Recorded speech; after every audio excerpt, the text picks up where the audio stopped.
Ten group ग्रामपंचायतीच्या मोटरमध्ये बिघाड झाल्यामुळे मागील 3 दिवसांपासून नळाला पाणी येत नसल्याचे समजते। मात्र सणासुदीच्या दिवसात पिण्याचे तर नाही म्हणू शकतो, मात्र घरगुती वापरासाठी कामकाजासाठी पाणी मिळवणे या ठिकाणी कठीण झालंय।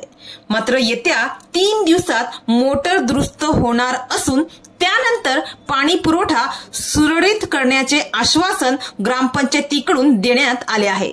मात्र तोपर्यंत गणेश उत्सवातील उत्साहात पाणी टंचाईने खोडा घातला आहे। तर याबाबत आम्ही विचारणा केली असता टेन ग्रुप ग्रामपंचायतीच्या उपसरपंचा रेहाना पटेल यांनी सांगितलं की मोटर दुरुस्तीसाठी प्रयत्न सुरू असून 3 दिवसात दुरुस्ती पूर्ण होईल, त्यानंतर पाणी पुरवठा पूर्ववत सुरू केला जाईल।